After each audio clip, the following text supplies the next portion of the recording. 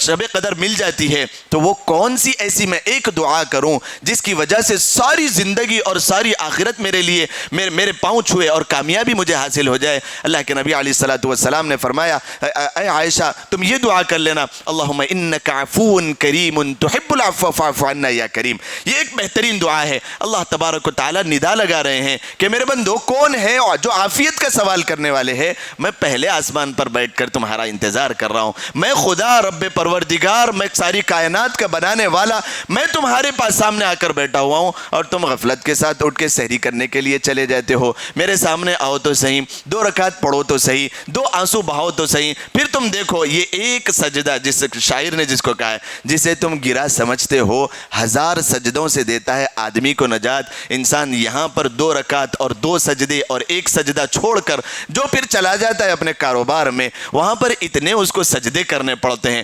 سجدے کا مطلب یہ ہے کہ منت سماجت کرنا پڑ رہا ہے، محنتیں کرنا پڑ رہا ہے، وہ مال اور دولت کی پوجا کرنا پڑ رہا ہے، ہر چیز وقت بھی لگانا پڑ رہا ہے، یہ ایک سجدہ ہے، اپنی محنت بھی کرنا پڑ رہا ہے، یہ ایک سجدہ ہے، لوگوں کے سامنے مانگنا بھی پڑ رہا ہے اور اس کو چکانا بھی پڑ رہا ہے، چکانے والوں کو بھی بات کرنا پڑ رہا ہے کہ میرا نظام کیسے چلے گا، پھر میں بھی تو کمانے کے لیے بیٹھا ہوں۔ یہ سارے کے سارے سجدے 1000 سجدوں سے دیتا ہے آدمی کو نجات۔ اللہ تبارک و تعالی نجات دے دیتے ہیں اگر کوئی ڈھنگ کے اور سلیقے کے ساتھ اللہ تبارک و تعالی کے سامنے جھک جائے۔ تو بہرحال یہ رمضان المبارک کو ہم ایسی ہی جانے نہ دیں۔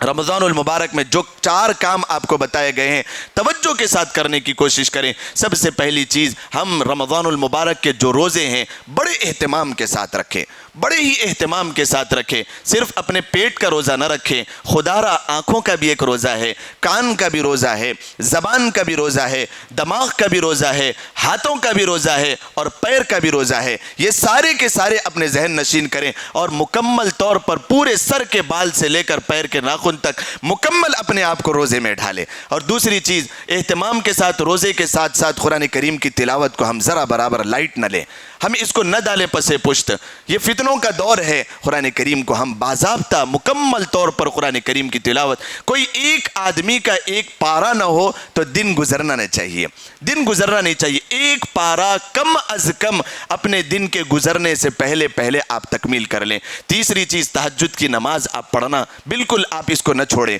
اور چوتھی چیز، اللہ تبارک و تعالیٰ کے سامنے تہجد کے بعد یا پھر اوابین کے بعد ہر 5 وقت کی نماز کے بعد ہم دعائیں کرنا نہ چھوڑیں، دعائیں ہم ضرور کرتے رہیں۔ اس کے بعد جو 5ویں چیز ہے، تراویح کا ہم اہتمام کر لیں، تراویح کا اہتمام کر لیں۔ اللہ تبارک و تعالیٰ پھر اعلان کرے گا کہ جن لوگوں نے، عید کے دن یہ اعلان ہوتا ہے